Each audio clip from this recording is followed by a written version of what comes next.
today I have Gregg Goodhart. He's the learning coach. I'm really excited to talk to him because in our prep call, he called out that he's a forced entrepreneur, which I think is a really interesting perspective we haven't gained on the podcast yet. And then also he's really cracked the code on learning. And as someone who is actively trying to be a better entrepreneur, but more importantly, a better golfer, I want to learn. I want to learn the tricks of the trade. There we go. So by the end of this, I hope to be a better golfer. But all jokes aside, I don't know how to do that. All jokes aside, Gregg, how's it going? Welcome to the podcast. Thanks so much for having me. It's really great to be here. It was so wonderful talking to you in our first meeting. I can't wait to see where we go with all this. But yeah, you bring up a few interesting things. The forced entrepreneur thing. And, you mentioned, see, here I go. But you mentioned, we're talking about entrepreneurship, but how you're curious about the learning thing. They're the same thing. A statement I use all the time is how successful we are at anything in life will be determined in the largest part. Very small piece of it will be luck or circumstance. Though, as people say, you make your own luck. If you're not prepared when it happens, if you get that break and you're not prepared, what does prepared mean? Going back to exactly what I was going to say, how well you know how to do something. How successful we are at anything in life will be determined by how well we learn to do that thing. Yeah. The only hitch in that reasoning is the belief in some magical force called talent. Yep. And my favorite book on talent of all time is A Business Book of All Things. And I was a music teacher when I read it. And it blew my music teacher mind and changed the way I taught music of all things. But this idea that you have to find talent, oh my gosh, anyone can be as talented as they want to. It's just the process is a bit mysterious. Yeah. We may talk about a couple of things today where you say that can't work. That's not the way it works. It is the way it works. And we're not taught that, which is why so few people, the ones who figure out these weird things, seem talented. But the other thing is you don't have to go looking for people that demonstrate some sort of skill already. That's all talent is. There is no example of talent I'm ever aware of that just shows up out of the blue without some work going first. What about the guy who got struck by lightning and couldn't compose music and then became a composer? Have you ever looked into that story? It's an interesting story, but he started out by plucking in notes on the piano. He couldn't sit down and do Mozart. And maybe I shouldn't say too much here, but if you listen to the music, it's interesting. But I have a couple degrees in music. It's not that good. Okay. It's not Mozart. It's not Bach. It's not Beethoven. It's not any of that stuff. Yeah. It sounds good. It's good enough to be a movie soundtrack. You got John Williams, and then you got synthesizer-driven soundtracks. There's all sorts of stuff in between. And to the average person, they'd say, boy, I'd love to go from nothing to that. But that's a very small part of the way. And most of the things we hear that we think indicate talent really are apocryphal. A lot of them didn't happen. There's a lot of money in convincing people that an artist or someone has talent, and people like Mozart's father and Beethoven's father went out of their way to convince people that in fact, Beethoven's father lied about his age when he first, because he wanted people to think he was a child prodigy. Folks, what difference does that make? What difference does it make if the person's playing really well at 17 instead of 10? But it does. This is the sale of talent. It makes money. People will want to pay more money to see a 10-year-old do that than a 17-year-old or a 20-year-old. So there's an incentive out there to keep the illusion going. But we're at a time where information is so well distributed and historical scholarship is good enough, like the whole Mozart thing is totally debunked. Just no one bothers to look into the scholarship. Not that he wasn't great and all that, but he got there the same way anyone else does. And we're to a point where this is all starting to unravel. And the truth underneath is something that mankind has been searching for the answer to for 6,000 years at least, the advent of written communication, right? Last 6,000 years. What is that magical thing that makes some people really good at stuff and other people not that good? And since we can't figure it out, we just say, geez, in Venice in the Renaissance, oh my gosh, there was just so much talent there. No, there wasn't. There was the apprenticeship system, which everyone went through. And no wonder so many great people came through that with so many great artists working in the same area. So it's an illusion, and it can be really dangerous, especially if you're going to build a company that way or view yourself in that way. Yeah, no, I think you're spot on, and I'm excited because so much of the conversation that we had in the prep call, and I think we'll have today, does center around this kind of illusion of talent. And I think that as an entrepreneur myself and many entrepreneurs, we're always looking for that one person that has that skill that mysteriously we can't learn. And yes, you've got to balance, is it worth me learning this thing versus me hiring someone to do it? That's a big but to your point, maybe it's not hiring that person that just seems super talented in, say, social media. Maybe it's having that person that has the mindset that can work with you and develop the skills and, achieve the goals that you want to achieve. So I'm really excited to talk about that because I think it's a very pertinent issue to a lot of entrepreneurs. But to start, let's take a step back and say, I love this question. I got it from a former guest. When you were a kid, what did you want to do when you were growing up? Be in the Beatles. Okay. that was it. I got bit at the age of 10 by music, and I'm fond of saying music doesn't. You don't choose music; music chooses you. And I just couldn't stop. That's all I wanted. I thought I was going to be a drummer, and then I became a guitar player. And then when I didn't have a whole bunch of talent, I did in the beginning. It looked like I had a lot of talent in the beginning because I learned really fast. Well, I listened to the music 1,000 times, and I was super motivated. Yeah. So learning to strum along with some Beatles songs but for my age, I was 12 when I started playing guitar, 10 when I started playing drums. For my age, it sure looked impressive. It's really not that impressive what I did at the time, but very few 10-year-olds could play, All My Lovin' all the way through. I could. That's when I knew what I wanted to do. And the cool thing was the wrong impression I got about the music industry at that time. I thought if you write quality music, you make it. Mm-hmm. And nothing, what it really has to, a lot of it is showmanship, and you can be a terrible musician, but if you've got some gimmick or something, whatever or some controversy, and that's just the way the entertainment world works. Well, because of this misunderstanding, I thought I had to write music as good as the Beatles, and that's when I'd be ready. And I should be able to do it like kind of right now. And I think a lot of people feel that way about their business or anything else. Boy, I know what I'm doing. I should be getting it right now. Why do some things seem so hard? Well, because learning stuff is hard. And sometimes if you're super motivated, the first phases come to you more quickly than someone else. Because you know what? Most kids who were taking guitar lessons when I was 12 did not go home and excitedly pick up the instrument and practice because we knew Beatles songs were only a couple of months away. Right. And totally, reading books about them. And that's okay. That made me stand out, but it's not talent. It's just the way you work. Yeah. Yeah. I think that's a good place for us to start. So you have this love for music. You're waiting for the Beatles to have an opening spot. How, when you kind of started your career, how did kind of music lead you? I know you mentioned that you were a high school music teacher. Like, how was that for you personally? How did you feel like that was the way that you were expressing your passion for music? Like, did you always continue wanting to pursue being an artist, or was it, I found my niche and this is giving me joy? Talk to me through those days.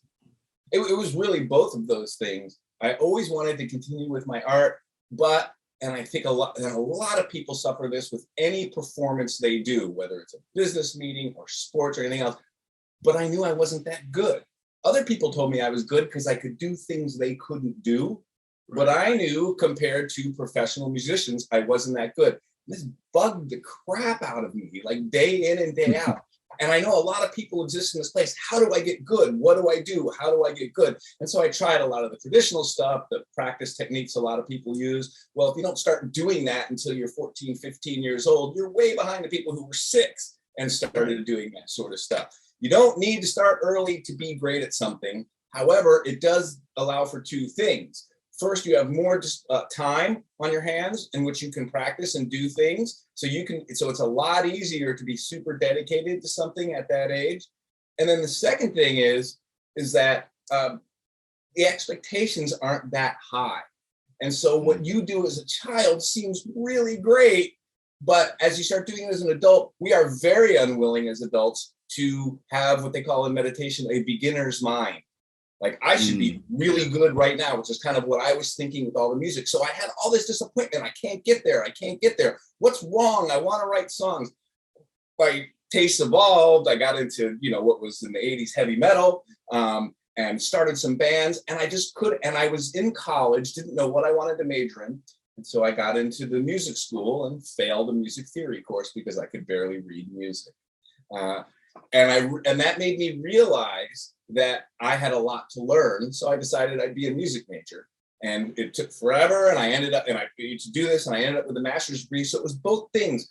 I wanted to get better. I so desperately always wanted to get better that I was just kind of willing to do anything to try and do it. But also, I did start to find my niche. Like at some point, people started saying, will you give me lessons? I'll pay you. I'm like, okay, beer money in college. Yeah, that sounds good. Come over to my house on Wednesday and I'll charge you $10 or something like that. I also knew that I wasn't that good of a teacher. I got that from Eddie Van Halen, who everyone used to ask him for all his tips. I know nowadays people don't even know who that is. That's how old I am. But he was a big deal, one of the best rock guitarists ever lived. And he would say, as good as he was, said, I'm not a teacher. You probably shouldn't listen to me.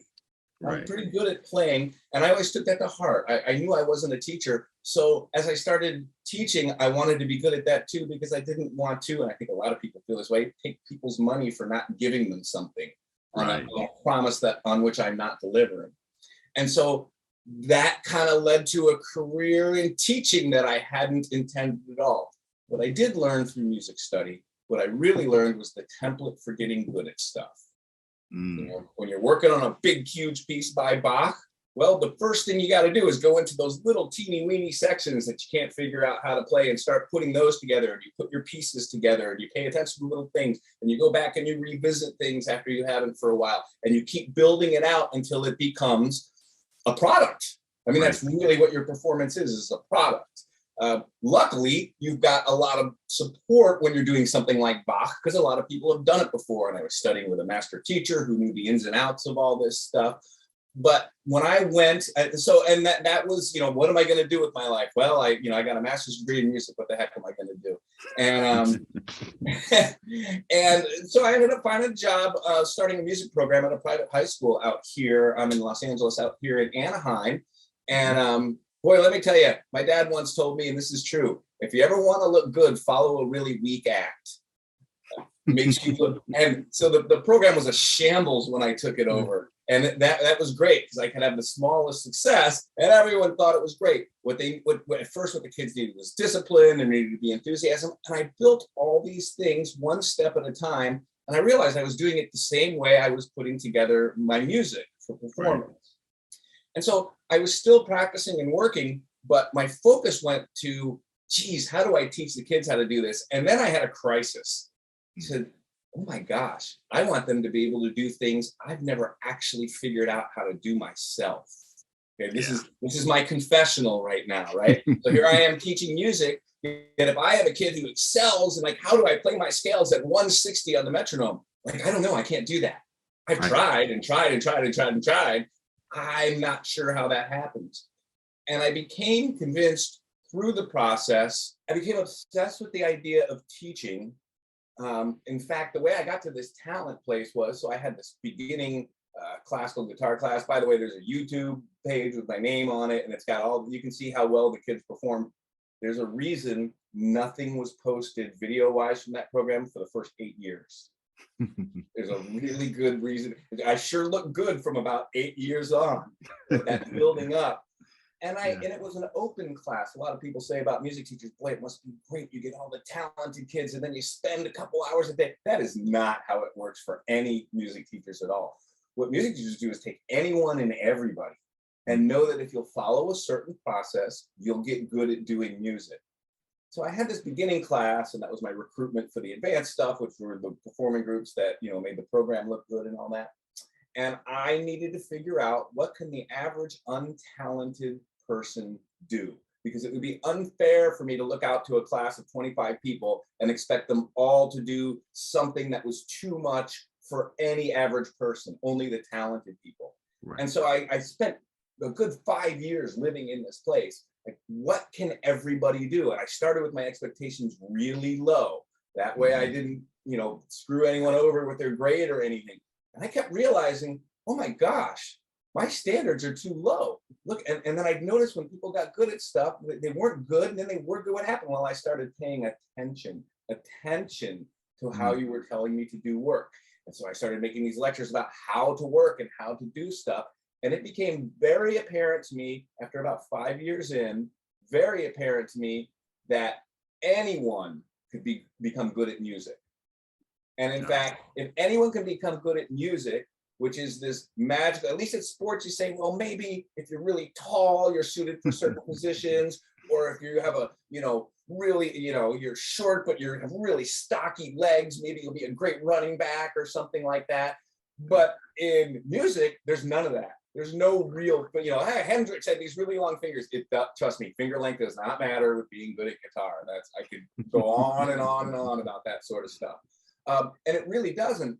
And so when I started discovering this in music, I said, this would work elsewhere. And I would always start to talk to my kids, why don't you do your history class this way? And why don't you do your physics class this way? Because you do a lot better. And they started, only a few kids, they started taking me up on this offer I would make them. I said, just pick one class, any class, it doesn't matter, not gym, but any class that you want, and resolve from a terminus point. That is, when you have a test and you terminate one area and you go, okay, from there to there, you're going to do every assignment the day it's assigned, the way it's assigned, no shortcuts. And then you're going to ask the teacher any questions you may have that you were unsure about from your assignment the night before. And then just watch what happens. And I said, spend 2 weeks doing this. That's about test to test in high school, where I was teaching about 2 weeks. And every single time they'd come running out to my office. Oh my gosh, Mr. Goodhart, you'll never guess what happened. I barely even studied. I just reviewed, and I only got one question wrong. That's because I wasn't paying attention. Oh my gosh, I can't believe I do that. And then guess what they would do? They would stop doing it. This is how everybody works. I mean, I coach people how to do this learning thing. They get better and better and better. There's a video called that I put up called "What is a Practice Class?" And it's music, but anyone who would watch it would look at the before and after and go, "Oh my gosh, that's amazing!" And I'm working with stuff that people have been struggling with for weeks or months and couldn't get. Yet in 20 minutes we fix it. We can do the same thing with all sorts of academics, all sorts of processes, anything that you need to learn, like memorizing as much stuff as you need. It's totally out there for anybody. And I go through this stuff and people are amazed, but when left to their own devices, human beings don't like to concentrate. That's true. And they often lack the discipline to keep things consistent. It's not just that though. There are plenty, and I was this too, who was disciplined enough to sit down and do the work. As long as I'm doing something unpleasant that I'd probably rather not be doing otherwise, I must be doing the work. Yeah. What I've come to find is that human beings need to be tricked into focusing. Yes. Hey, let's say you want to memorize a speech. How about every other word? Why not start with every other word? Now, why won't people do this? Because we believe in our society that if you get worse at something, it means you're not learning. Learning is only indicated by getting better at stuff, which leads us to do mass repetition, one after another, okay, which looks like we're getting better. But then the benefit isn't there the next day. Because all you're doing when you're doing mass repetition of something is you're using your working memory, which only holds 7 to 9 pieces of information at a time. You're using your working memory to inform the next repetition that you do. The next day, it's not going to be in your working memory. What you've actually done is you stored it in your long-term memory, and you need to get it back, work on getting it back out. It's called retrieval practice. Our education system is pretty good at getting stuff in, terrible at getting stuff back out. And to do that, you actually have to do less work. You actually have to do, if you really want to memorize something, you have to get it to a point where you kind of have it, and then repeat it, even with errors. There's something called the testing effect that shows if you know something and you repeat it, even if you get it wrong, your likelihood of getting it right the next time, even if you don't do any other studying, goes way up. So you leverage the testing effect, which means making mistakes, which is an indicator that we're not learning, but it's not. That's where learning occurs. There is a, just like with weightlifting, when you're at the gym and someone's struggling, feel the burn, right? It's that burn in your muscle that is unpleasant, but isn't an indicator that you're being injured. It's an indicator that you're getting what you want. So we have these, these sayings, feel the burn, you come on. Well, I am convinced there is a burn of learning. And I always say, feel the blurn. And it's not just a marketing catchphrase. You really have to remind people when they're struggling, because just watch, get someone to struggle when they're learning something. I suck, I'm terrible. Oh, geez. No, you're not, you're learning. Yeah, I blurn. I love that, because you're right. There's no growth in comfort. And realistically, the only indication that you're actually learning and you're growing is some sort of struggle. And I love, we talked about golf, and if anybody follows golf, Tony Finau just won 2 weeks in a row after years and years of just kind of, or mini tournaments, I should say, if not winning. I think it was maybe 5 years of not winning. And he said this quote, I'm going to butcher it. He just said, a winner is someone who just kept trying after losing. And I think that really embodies a lot of what you're saying. It's we've been taught that once we do something well, we learned it, when it's actually the inverse. It's like, we're struggling, that means that we are learning it. And I think that's a really important mind shift. And I think it not only applies to learning a skill, but I think it's very similar to business. Now, granted, if you're just 10 months in the red, then maybe you're doing something wrong. Right. But at the same time, there's still a ton of learnings that happen in those months where your business is facing challenges. And I think that that's a really, really good mind shift. I really do. You use the term mind shift. There's actually a name in psychology for this, mindset. Carol Dweck, she's at Stanford, who's done 30 plus years of research on this stuff. And, and she has found clearly that, for instance, a belief in talent can lead to less learning, because one believes they should get something more quickly and will give up very quickly. The fear of making mistakes. I taught in a classroom for enough years, and I don't care, you know what I'm talking about. Hey class, who knows the answer to this? And they all sit there and they're like, 2 people do this. Why? Right. You're in a class because you don't know the stuff that's in the class. Otherwise, you'd proficiency out. You wouldn't be in that class. Right. So you're supposed to not know. As you're going along learning to know something, the teacher who is teaching you asks if you know something to see if you do, so that we can then either do more there or move on to something else. And you're afraid to show that you don't know. Right. This idea that mistakes are somehow our own failure instead of something to be learned from. There's a great violin pedagogue, a great teacher at Indiana University, who says mistakes are simply pieces of information. Yep. And you say, oh my gosh, well, what if I leverage my whole business on this one decision? I'm not talking about those decisions. I'm talking about the 1,000 other decisions that led up to your expertise level of skill, and the 200 failures in those 1,000 decisions. What do you do when you fail there? Another thing, here's an interesting thing. If you have employees or something like that, Dweck found that if you gave semi-difficult puzzles to children to complete, and they struggled a little bit and got it together. If you told one group, you're so talented, you have an amazing gift to do puzzles, that's amazing. If you told the other group, you would tell the other group, you know, you worked hard and you earned that. You've become a little bit smarter. When offered an opportunity to do a more difficult puzzle, many less of the people who were told they were talented will take you up on that. They want to stay in their comfort zone and not jeopardize their designation of talent amongst their peers. Watch out for that in our own thinking. Watch out for that in employee thinking. If you're unwilling to take the leap, you're never going to get to the other side. And sometimes you fall. Well, someone will come rescue you, get back up and learn to take the leap again. That's mindset. In fact, it's one of the top 3 books I recommend for anyone to read who wants to know anything about learning. Most of what I have done, where I've gotten all this information, which I had applied to music for a long time and still do, comes from cognitive science, which is not about music. Some of it is motor skill learning, of course. A lot of it is cognitive science, which is, you know, the whole entire realm Dweck is involved in. And the whole, and I should also add, because depending on the age of someone who's doing this, and depending if they have kids, you'll find mindset in schools. It has been boiled down, like much good research, into a feel-good trope that it was never meant to be.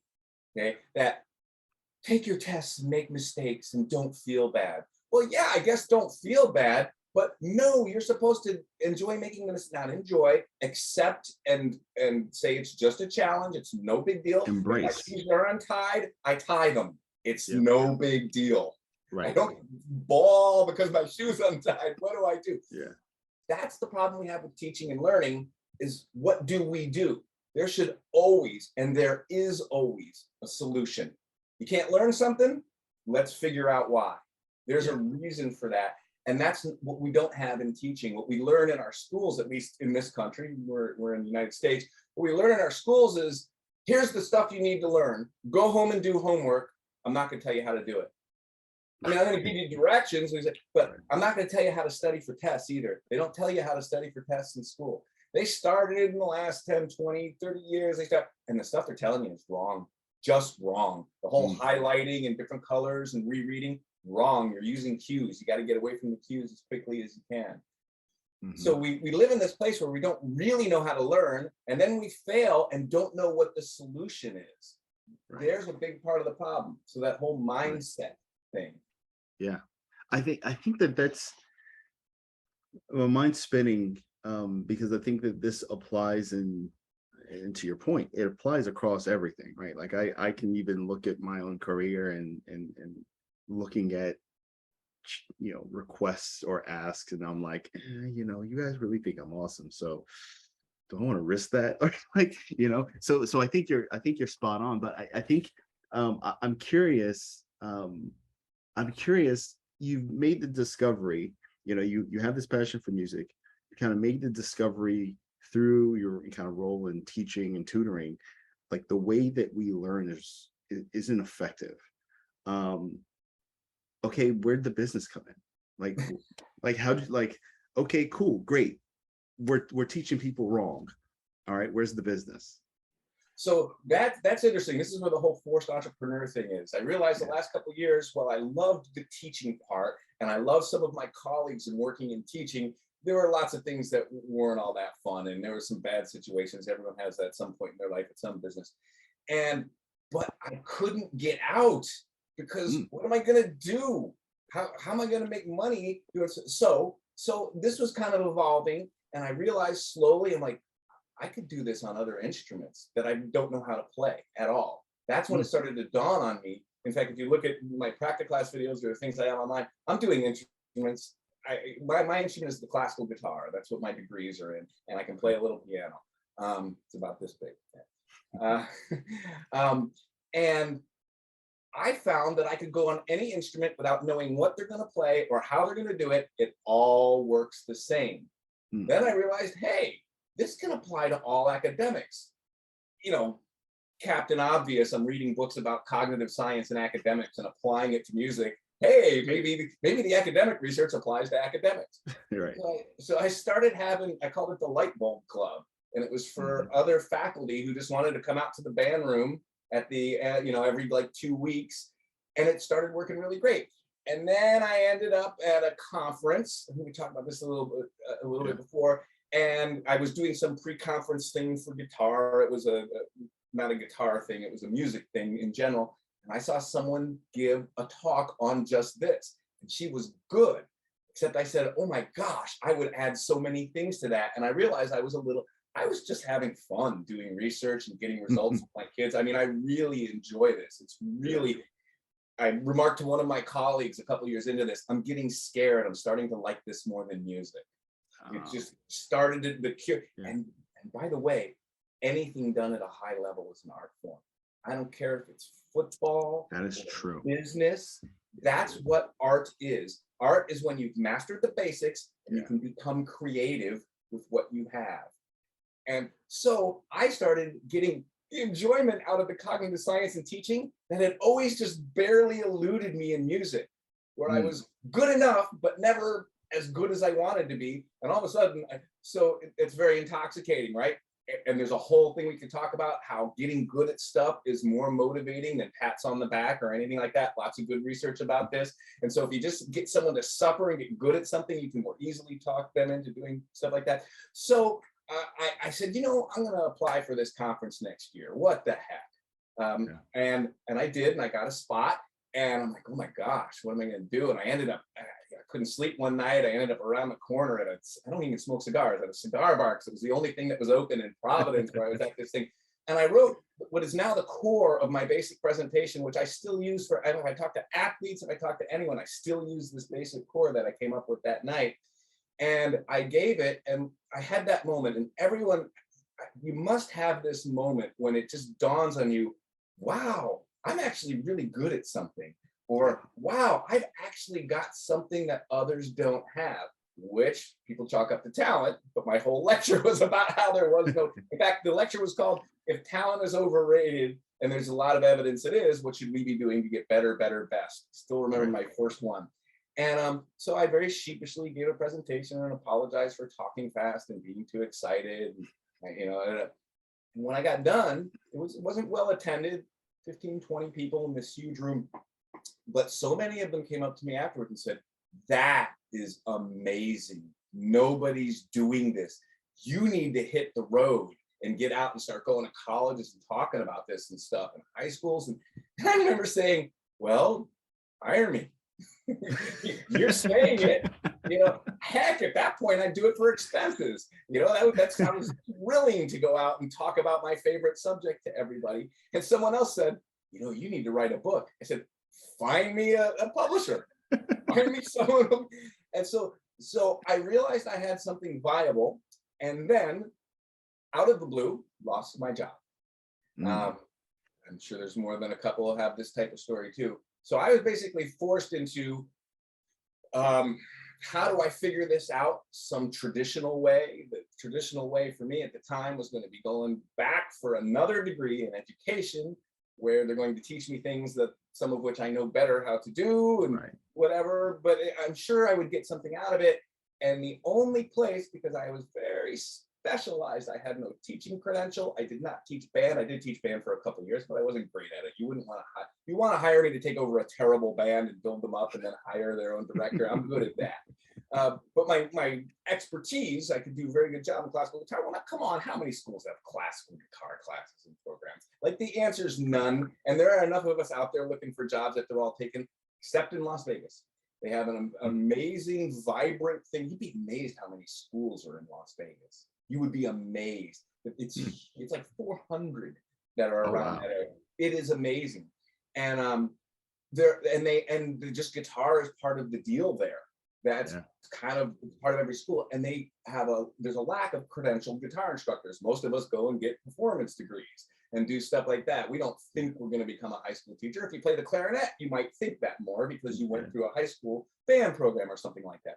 I never had that. And so I started looking at that option. And then I started thinking about, geez, I really knocked them dead at the ASTA conference. And I think I have something here that I can do. So I'm sure everyone's going to be familiar with this one. Against the best advice of everybody I knew, especially the people who advised me most, like my parents, my wife got on board, I think just to not contradict me, to be nice, because it was a very depressing situation, man. It looked like it was all over. I had put all my eggs in this basket. I was really enjoying, the working part. I figured, if I do this long enough, maybe I can get a reputation and start to move on and go out and lecture and things. It was never going to happen. It was never going to happen with me doing that other job. And so I was forced into this other thing. And it was horrible for like 6 years. And then I had no template. What I'm doing, almost nobody else is doing. And the people who say they're doing it, when I talk to them, they always say, oh, I never thought about that. No, I never thought about that. This is really needed, but I realize I'm on the tip of the wave. Yeah. And what's the old saying? Pioneers come back with arrows in their back. Yeah. And especially when you go into schools and say, you need to kind of change what you're doing. It's not working. And I don't say it that way, and I get a really good response, but people hear about it and then go. So that's how I got to this point. I was forced into it. I was forced to make that work. Or, hey, nothing wrong with Las Vegas. I was just there a couple weeks ago. But I didn't want to be locked into never doing anything else but being at a high school and having to rebuild a music program. I had already paid my dues. I was like kind of at the top of and I was enjoying it, especially that part of it. So that's how I got here. I was forced into doing this. And I will tell you, because I'm sure this is going on with people who listen as well, I came this close to giving up. I finally got to the point that I put enough time into it. I've given it my best shot. I know I can do it, but I'm too old to wait another 10 years for this to happen. Thank goodness my wife has made enough money to support us, plus the little bit I was making on the side. But it's time just to step up and say good try. And I kept thinking, isn't this where the miracle happens? Isn't this the stories you hear about where I was at the end of my rope? And then I thought, you only hear about the ones that work out good. No one tells the story about being at the end of their rope and finally letting go. Yeah. So I was all ready to go, become a checker at Trader Joe's or something like that, and do a good job for a couple of years and become a regional manager or something like that. Or maybe if they would listen to I could help them streamline processes and train their employees. But it's not what I wanted to do. And then the miracle happened. Yeah. So no, you make a good point, because we only hear the success version of that story. I'm curious, as you're kind of going through that, I wonder, and maybe I'm just wrong, like how much of the patience that was required to put in the work and go at it and give it a chance came from the way you figured out people had to learn. Like how much of that kind of dedication, knowing that when things aren't working, you're actually growing, you're improving, how much of that mindset actually applied to this patience of maybe the miracle is going to happen tomorrow? Maybe the miracle, like how much of that kind of helped you?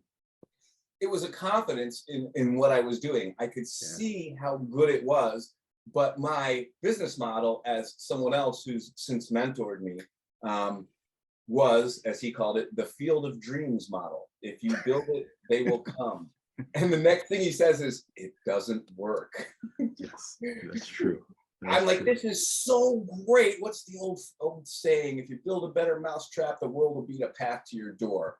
It's an old saying. Many people might not even know it anymore. I would go in and teachers who've been teaching for 60 years would get wide-eyed and go, oh my gosh, this is awesome. And then I'd leave and I'd say, hey, I'd like to offer a couple of your students a couple of free practice coaching sessions. And then I'd figure they'd take them, they'd get really good. Maybe they'd win some competitions. The teacher would be like, I want more of this. I can't tell you how many times I went through that. And once I was gone, I was gone. Yeah. How do people not latch on to this? So yes, that mindset that I just have to keep trying. I know what I have. Now, luckily, and a lot of the work I did at the time was just to fill my time. I mean, it wasn't only to fill my time, but I was happy to have something to do, to make up my presentations, to do, parts of my website and things like that.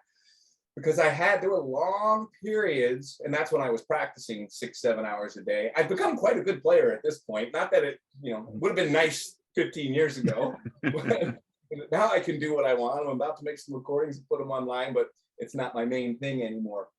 So I've always worked, boredom. I think a lot of people who are in entrepreneurship have this same issue. Boredom is my mortal enemy.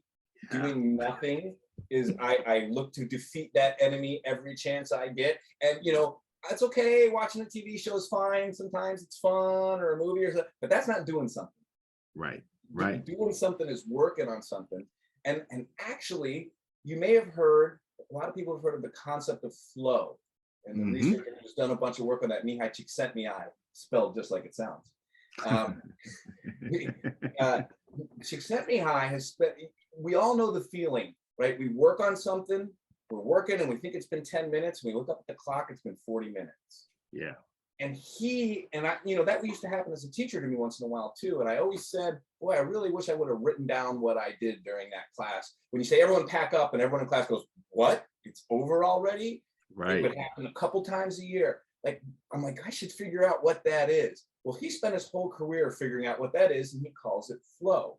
He makes a distinction between enjoyment, or pleasure, which is lying on a beach, playing a video game, just doing something to relax, or just hanging out. And I should add, recovery periods, and this is in the literature, recovery periods are crucial.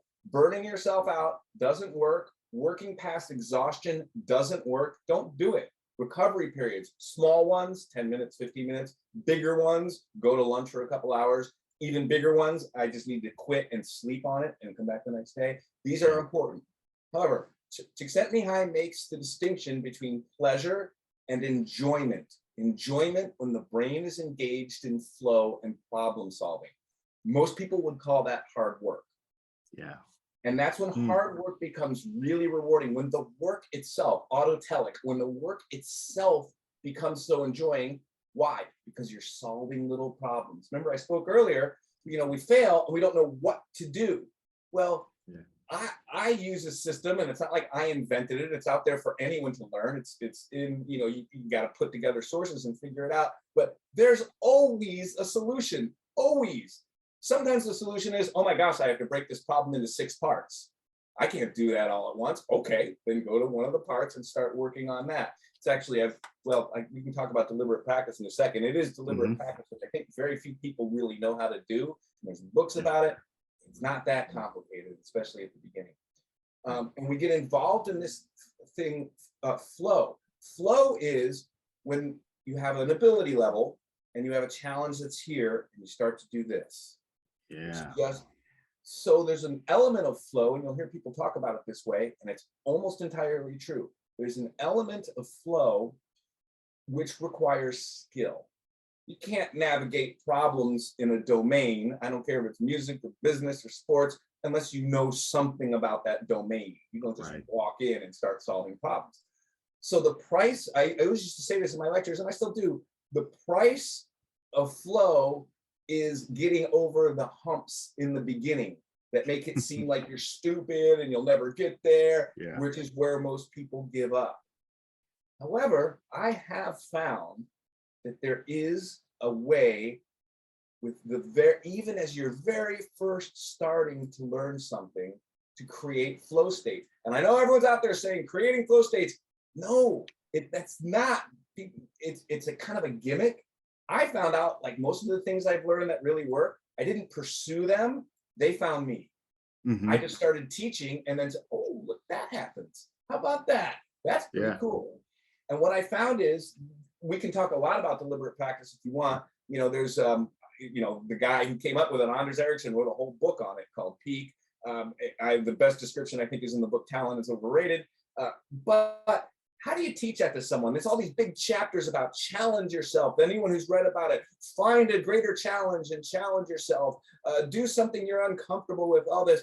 Well, there actually is a way. And I think of it, and I usually teach this in terms of repetitions. Everyone knows in music, you have to repeat stuff. Play the thing and then play it again. The whole idea that you want to do it 100 times is old school and it doesn't work, though people still do it and don't make as much progress. However, anytime you're doing something, the way to engage in flow is to follow this model. Every time you repeat, every time you do something, make a plan. I'm going to try and learn this. Do it. And here's the piece everyone leaves out. Flight. This is what most people do. They just keep doing it over and over and hope that somehow it gets better. In music, I've heard this referred to, and I've stolen the term as play and pray. You just keep doing something in the practice room, and then you show up on stage and you're terrible. Sounds like my golf game. This is a good place for this. This is a good. Let's relate this to golf, right? Because you're going to be hitting drivers. You're going to be right. So this, and by the way, this requires mental effort. I think we were talking earlier about paying attention, and how little attention we generally pay to what we're doing. Yeah. I do not believe this is laziness. In fact, in anyone under the age of responsibility, do we say 18? Do we say 21? I believe that not doing homework and shortcutting homework and all that is not laziness. It is the brain trying to conserve energy. The brain cannot store energy. It uses energy in the form of glucose. It cannot store. It knows it is the most important organ in the body, and it wants to make sure it preserves as much energy for itself as possible, because that's the last thing you're going to need. Even if everything else is failing, your brain, if you got a shot at getting out of it if your brain is still working. I don't care how well your arms and legs are working. If your brain stops working, you're going to have problems. So this idea that we don't pay attention a lot, and I think people will chalk it up to laziness, and there'll be some sort of pejorative associated with it. Oh my gosh, don't say I'm not dedicated. You can be fully dedicated all the time and not be doing this, not be doing the reflect part, hitting drivers over and over again. So this looks like laziness. Our brains want to conserve energy. Why are we using extra? And there's a really wonderful book by a Nobel Prize winning author in the field of economics and economic decision making called Thinking Fast and Slow. The author is Daniel Kahneman. And hey, that's a great place to learn about decision making, because those are decisions everyone's going to pay attention to, financial ones, economics. But it applies to everything. And he talks about system 1 and system 2 thinking. System 1 being what we do all the time. Our brains love to automatize stuff. It takes less energy. How many times have we walked through a door that says push and pulled it, right? And we laugh and it's funny and it's no big deal. That's our brain being automatic. There's no great consequence if it gets that one wrong. So we've automatized all sorts of things that there's no great consequence if we get it wrong. Fortunately, we've also automatized the learning process into repetition, where we don't engage our brain, what he calls system 2 thinking, where we slow down, thinking slow, and think about everything that we did. So let's take golf. I'm quite sick. And the other thing about this is, if you are out there hitting drivers for 2 hours and you try to do this for 2 hours, you'll probably never do it again. Right. It is really hard. It's exhausting. And we tend to think I'm accomplished. I have a master's degree in music. I run a business. I was a successful quarterback in college, whatever it is. I don't care who you are. I don't care what you've done. This is hard when you start to realize what it is. This is why you're not getting better at golf and stuff like that. This is why you're good at the things you're good at, because you did that. There is no other reason. It doesn't work another way. There's no alternative. This isn't try this and try that. It's this or nothing. Yeah. And when you say, well, aren't there different degrees? Sure. 100 repetitions, pay attention 50 times, you just got 50% of your benefit. 75 times, you got 75% of your benefit, that sort of thing. And folks like Tiger Woods pay attention to this 100% of the time, every single time they do anything. And in fact, seek out new challenges in which to do these things. So if you're golfing, real simple, the way I would do it, so here's the way to implement this stuff, because it's really 2 things. First, it's the process, of course. The second is doing it in a way that recognizes we're learning something new. Yeah, you can hit drivers for 2 hours at a time, but you're probably not going to in the beginning be able to do this. What you're doing is you're developing a part of your brain, which many of us have already developed pretty well, the prefrontal cortex, which has to do with focus and orienting selective attention. Human beings hate orienting selective attention, doing something else and then being called on to do something totally different. Out of, these types of things cause fights. Let me do what I want to do. And it takes a bit. It takes actual effort. But the cool thing to get back to flow is, since flow means solving small problems, this always gets you to whatever the small problem is. Yeah. If you keep going, eventually you're going to get down to whatever the basics is and start to find a solution. I used to tell my students, when you get to that point, if you can't find a solution, let me show you a foolproof right arm and hands technique to answer any of those questions. Raise your hand and ask me. Yeah. And when you get to the point where you don't know, seek out an expert. Yeah. Seek out. Eventually, you don't need that as much, and you get. There's actually something called the expertise reversal effect, which shows that having someone who knows teach you is good up to a certain point. Then it actually impedes your progress. Yeah. And you want to be doing things on your own. So this idea of flow, if you want to do it in your golf game, just set a timer so that you know it'll be over soon. Set it for 5 or 10 minutes and say, after every single drive, I'm going to look at where it went. I'm going to figure out, why did it go there? If it wasn't where you wanted it to go, or wasn't long enough, or what did my golf pro tell me if I'm taking lessons? What did the book I read say? It said, get your pinky over here and then do this. Okay, I'll try again, just paying attention to my pinky. You know what's going to happen? The drive is going to get worse because you're paying attention to that one. And then we go, see, it didn't work. Oh no, it will work just fine. Take your time. An example I like to use is, do you remember when Tiger Woods changed his golf swing? Yes. Right?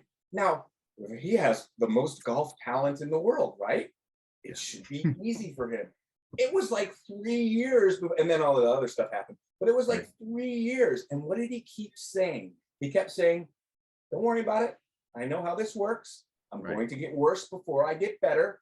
But when I get the benefit of this, now where's all his golf talent, by the way? If it takes him that long to learn something new, where did all his talent go? Because he knows full well it's not talent. He knows it's the way he works. And he's doing deliberate practice. And a lot of times you have to get worse at something. And I mean, just not mistakes. I mean, you really have to get worse, like he did. He took the hit in his professional life for the greater benefit. And had he not had all the issues that then occurred, and then some of the health problems as well, he might have surpassed even himself. Yeah. I think that you said so much that's really fascinating to me, because I think with this podcast, a lot of the conversations I've had have been centered around that kind of, how do you create a plan and how do you execute, right?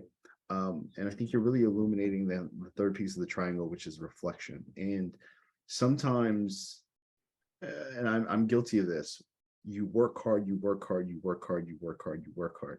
You don't sit back and look at what you did, right? And you just, I think it's natural for people to just solve everything with more time. Right.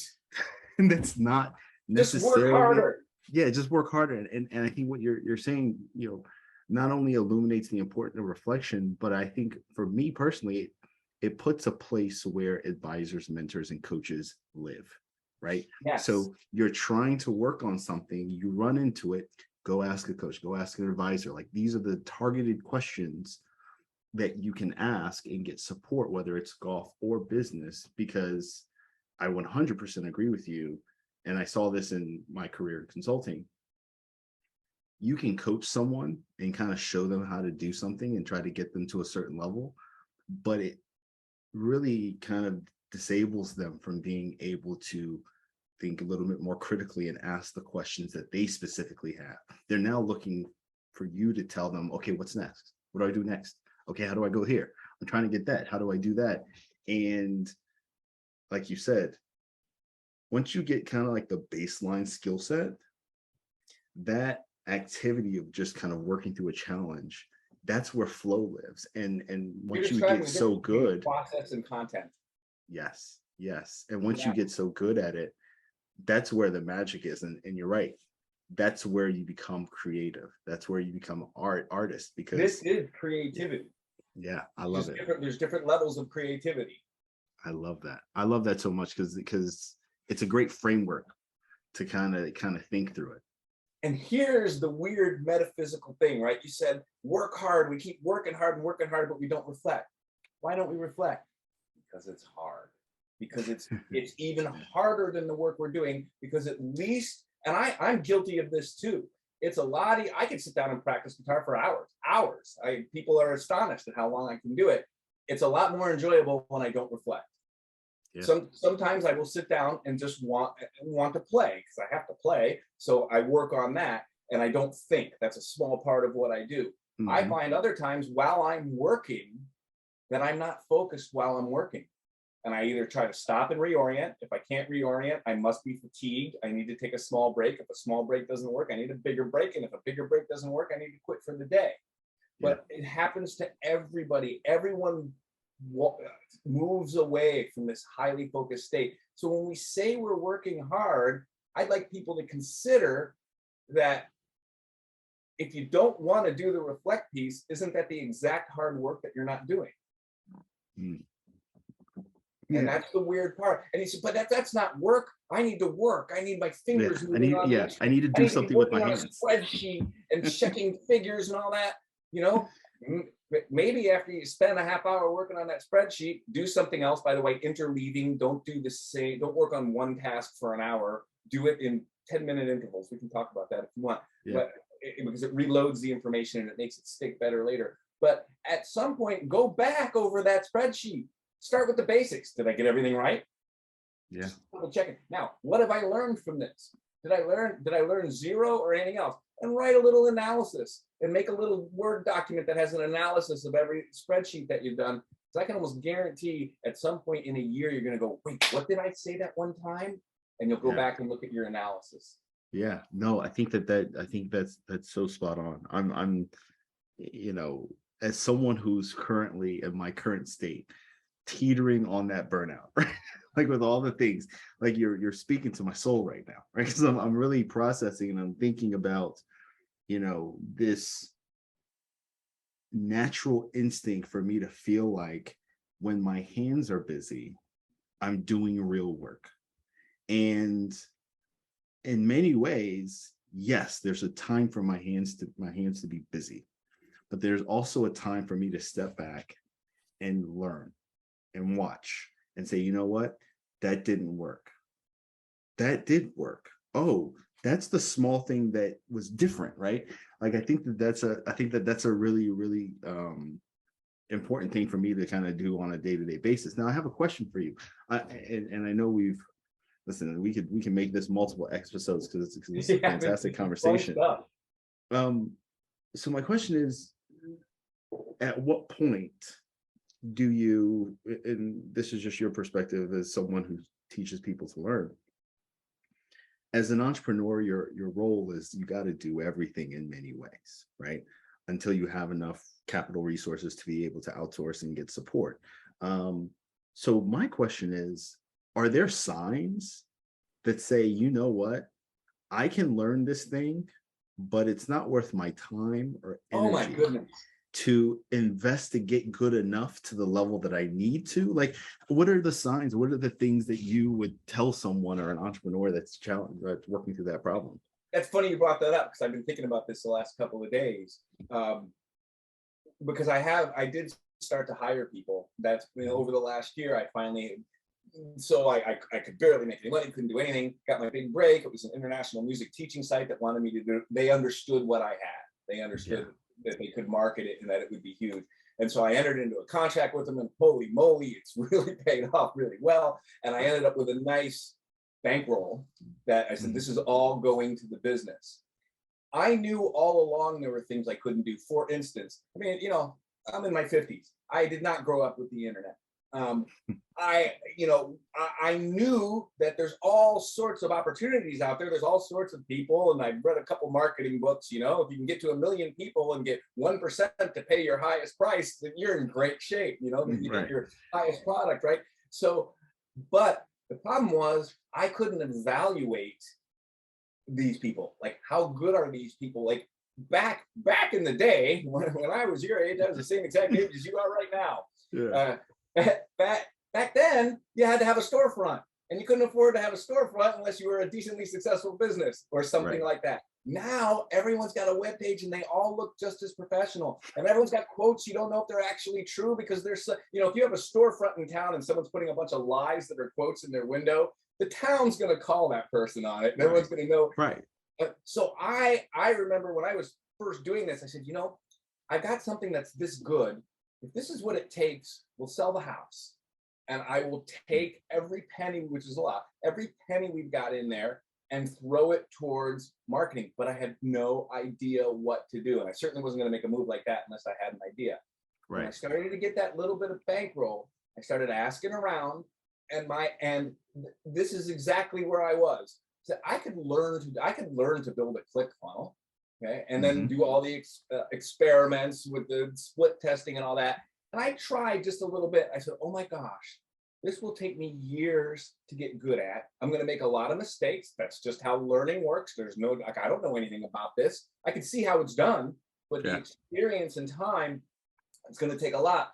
I said, and after 2 or 3 years, I'd get decent at it when I could hire someone who would be 10 times better than I would be in 2 or 3 years. Right. So you ask I think you were asking kind of what the tipping point is, because I always wanted that. I have no ego when it comes to the business. Anyone can do anything they want. You probably don't want to, and you do want to tell me to teach how to learn if you've got good advice. Otherwise, I'm not going to listen to it. But I'll try just about anything because the weirdest things do work. But other than that, I have no, you know, this is my business and I built it. Hire people. I want to get this thing out there and do. I'm a teaching artist. I love my artistry. I love it. It is amazingly fulfilling beyond just the fascination of it. And it's a job, and lots of people, you know, need this sort of thing. I love nothing more than farming all this stuff out. So my tipping point was, okay, I've got enough money that I can make some mistakes with the money. I'd rather make a few mistakes with the money than 1,000 mistakes over 3 years and really screw myself up at the same time spending money on ads and whatever else. And so I took a leap of faith. I started spending $5 grand here, 10 grand there. And okay, the 5 worked. I got a good click funnel out of it, and the person did a really good job. And then I got recommended, and the people that had hired me, they've been great mentors. They're called Musical You. If you play a musical instrument or sing and you want to get better at it, please go to Musical You or check my website.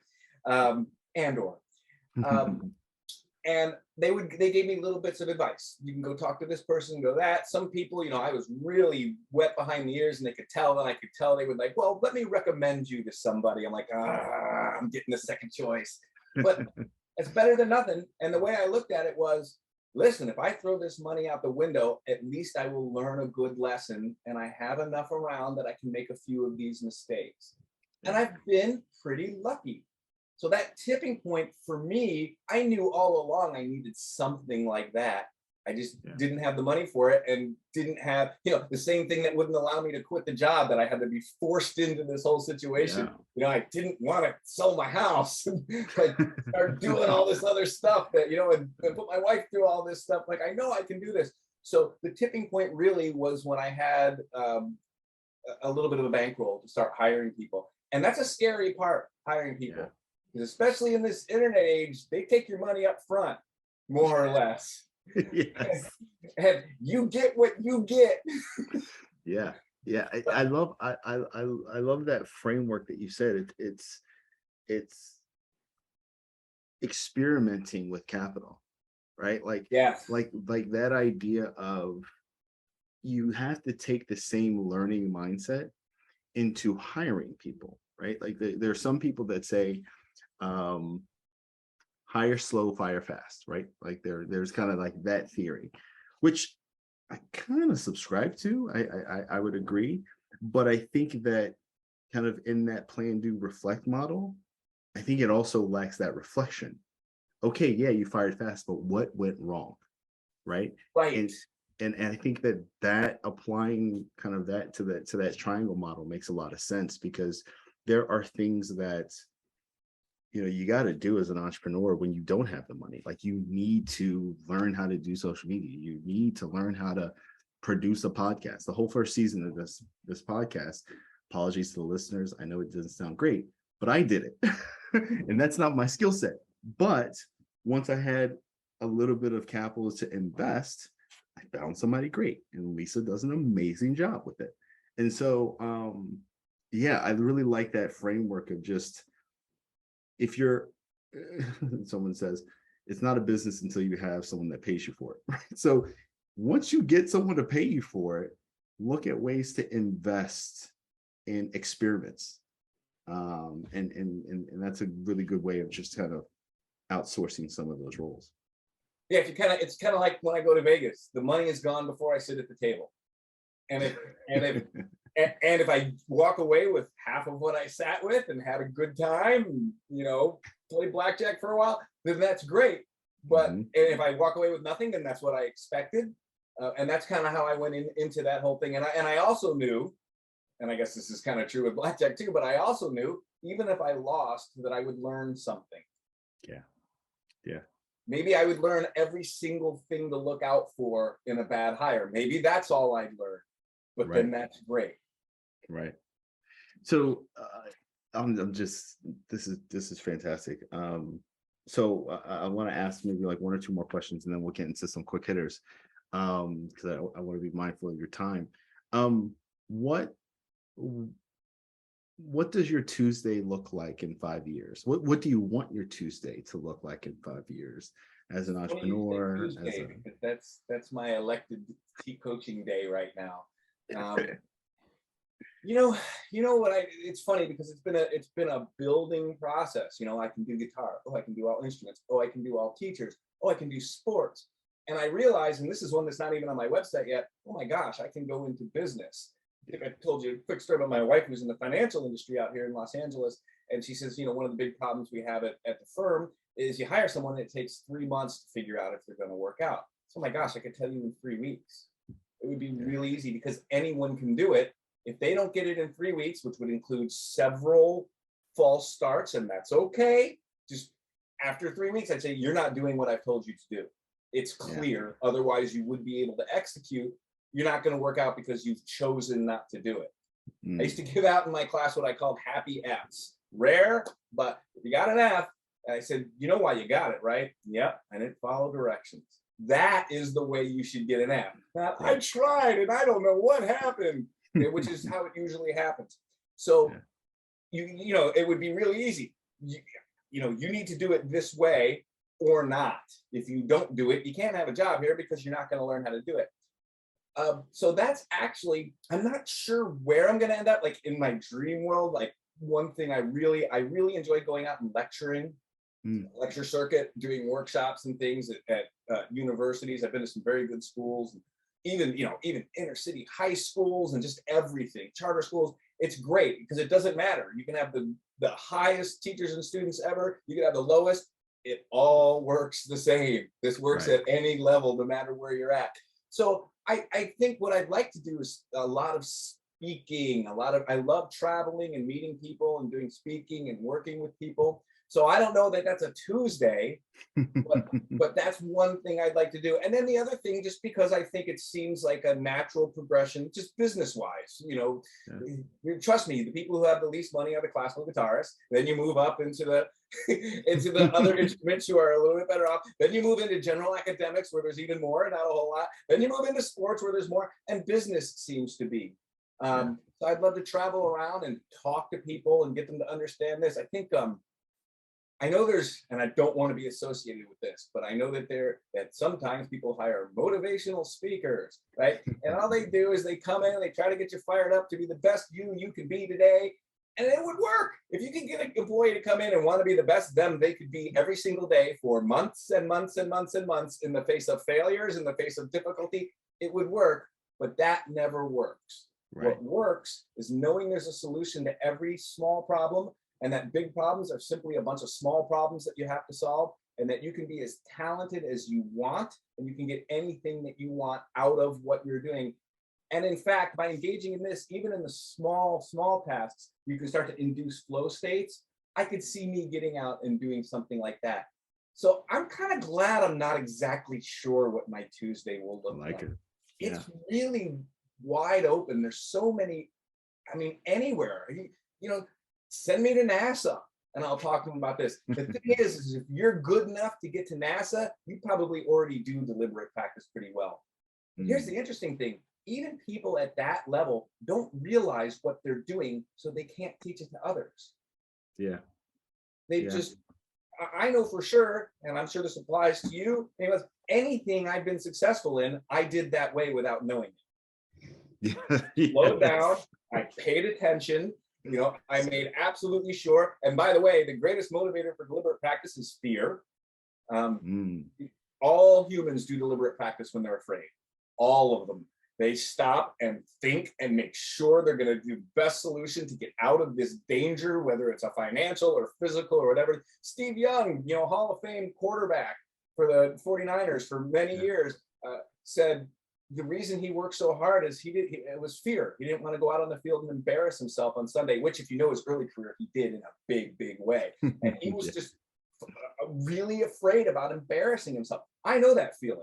For a long time, I practiced really hard because I didn't want to get on stage and embarrass myself. So fear is a great motivator for that sort of stuff. I'm not suggesting fear, but if you think a certain way, like, gosh, I don't want to embarrass myself in that business meeting, and I've got 3 weeks.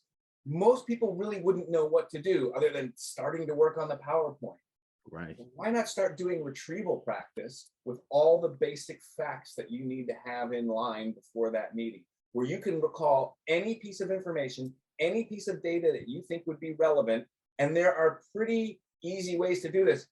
I'm getting a little bit off topic, you know, talking about where I'm going with all this, but here's a book, like, I know lots of executives have used. My father, who was a very successful executive, that like almost nobody uses. I think it says there's like, this has been out since the 70s. Jerry Lucas, the basketball player, and the magician Harry Lorraine did this. It says, where's the number? I don't know. It's like 2 million or 6 million sold. Oh, 2 million copies sold worldwide. That's it?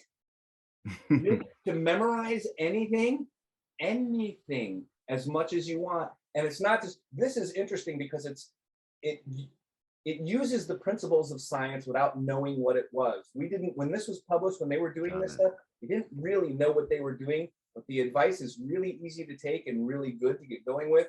Then there's been a lot of research on memory since then and how this works, the best ways to memorize stuff. So it's something like that, just taking the time to get ready. And I said, boy, I can go in and do that.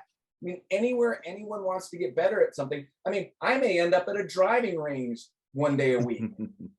Because do you know, it's just as fascinating and just as rewarding to watch someone do this with a golf club, with business, or with music. It's the same thing.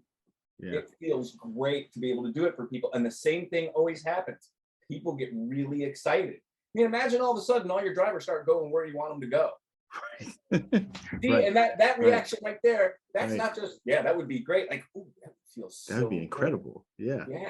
And I love that. So there's just one of the things that I've always said, like, entrepreneurs are superhero, heroes to me, because they find their passion and they find a way to make a living. And so kind of what I've inspired by and just kind of talking to you and listening to you is how excited and passionate you are about helping people learn.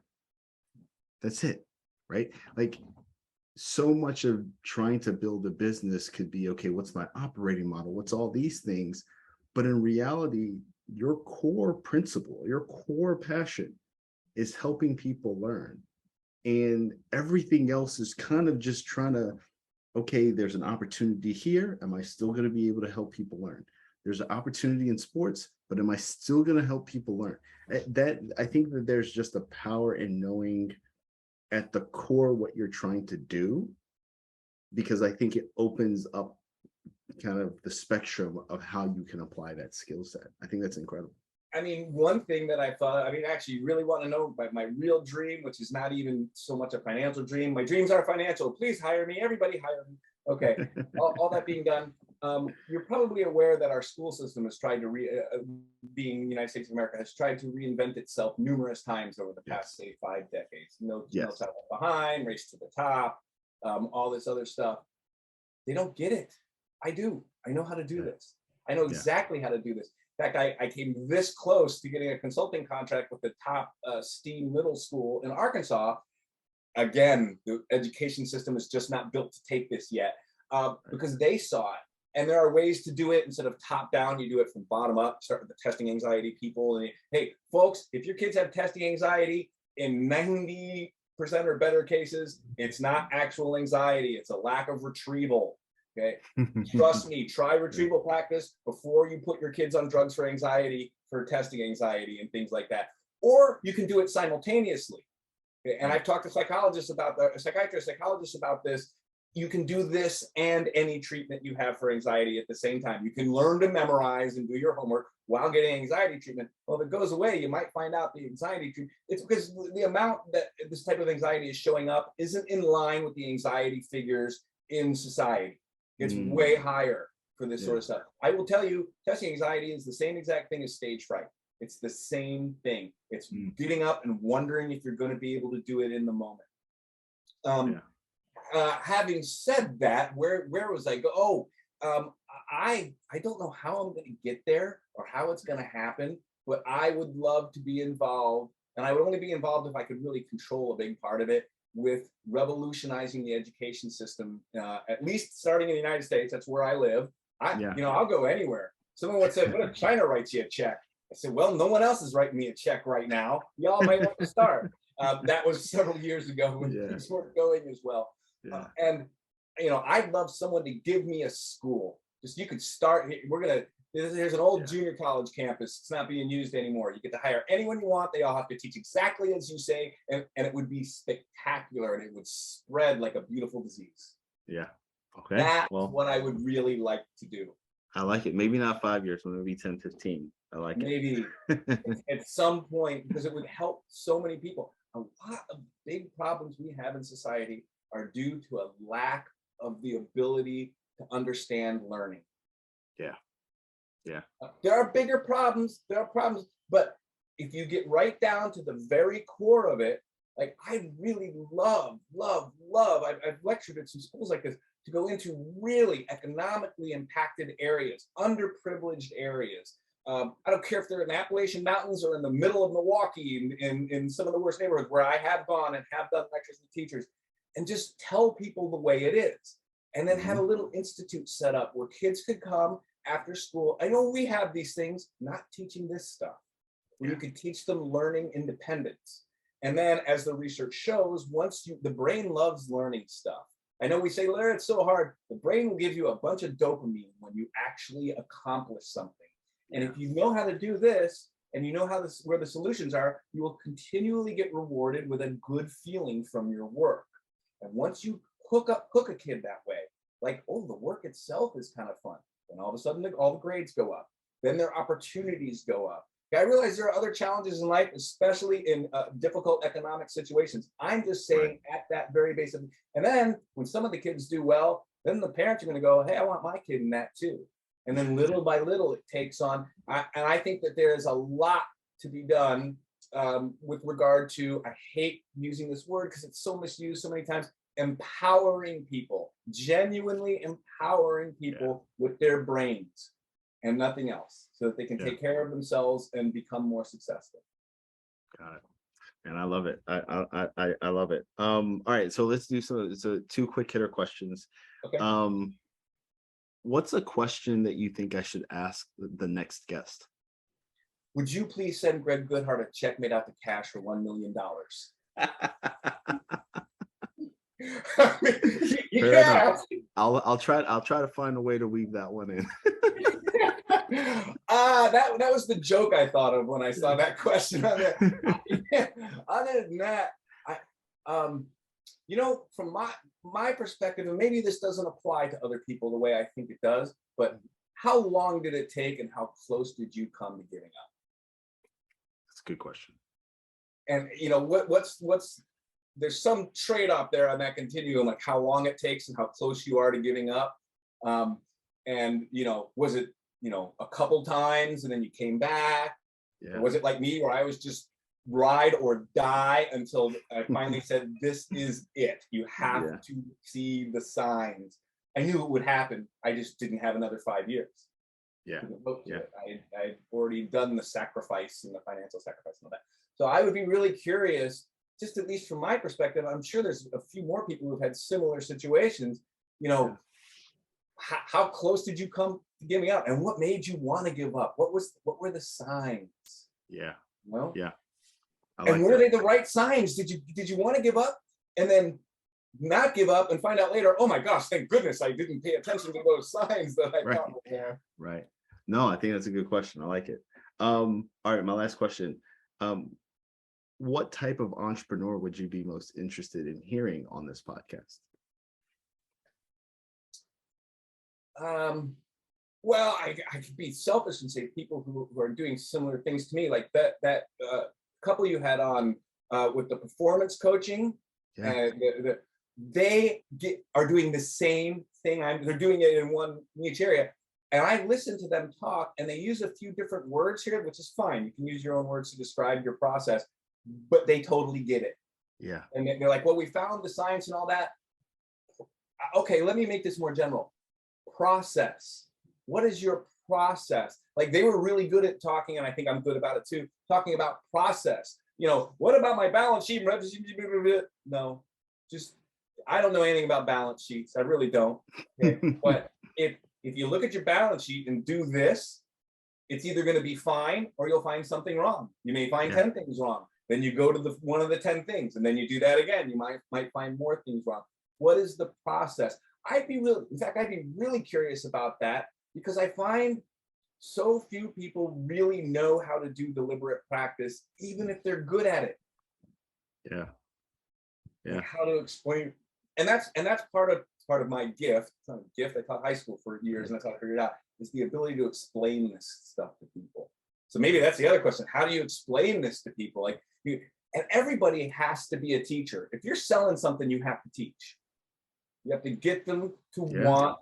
You have to get them to learn what you need them to learn, assuming you're being honest and you have a good product for a good price and the value and all that stuff. Assuming all that, and of course you're competing with people who don't have good products, who are willing to lie, who Yeah, right. How do you? And that's a teaching exercise, because people with the bad products and the other stuff are relying on taking advantage of people's cognitive biases and ignorance. Ignorance isn't a bad word. It just means you've ignored something.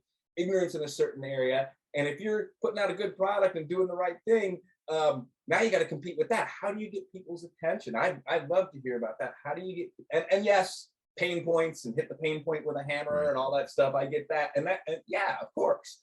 But what is the process of getting people to buy in? Because you have to have buy-in from people, or they're not going to give you your money.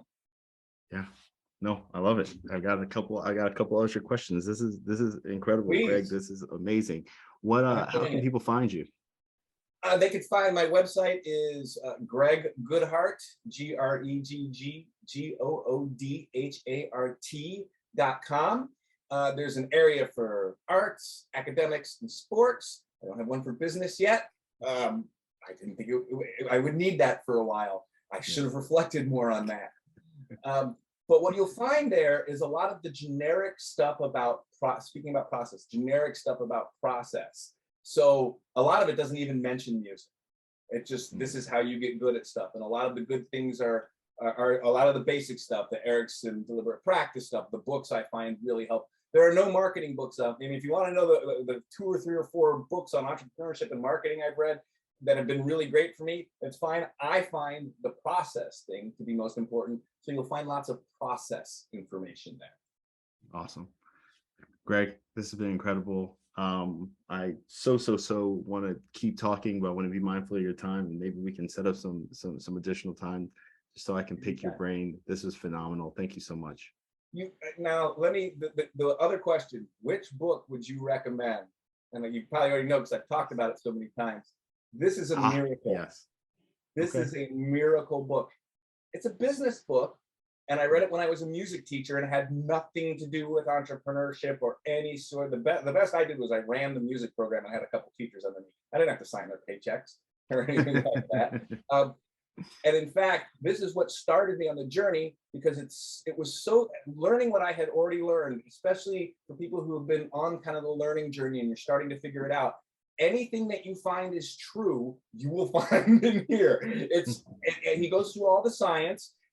This isn't completely comprehensive, but it's everything you need.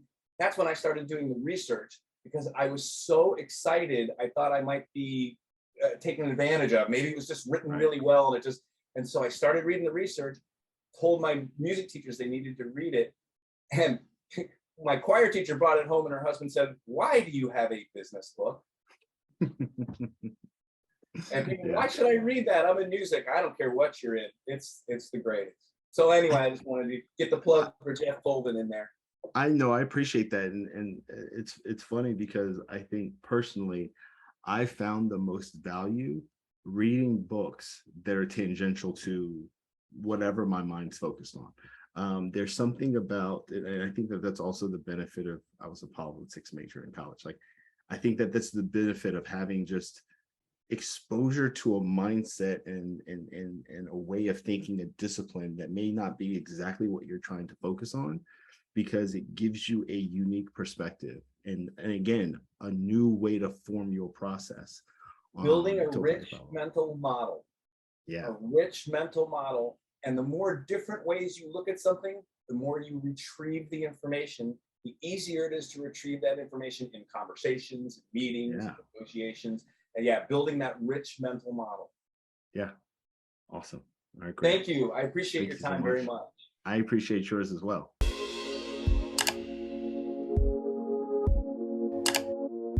If you found this video to be helpful, please like, subscribe, or leave a comment. If you're an entrepreneur and want to share your journey and be helpful to others, please hit us up on our social media channels, or you can shoot us an email at behelpfulpodcast@gmail.com. Thanks. Be helpful.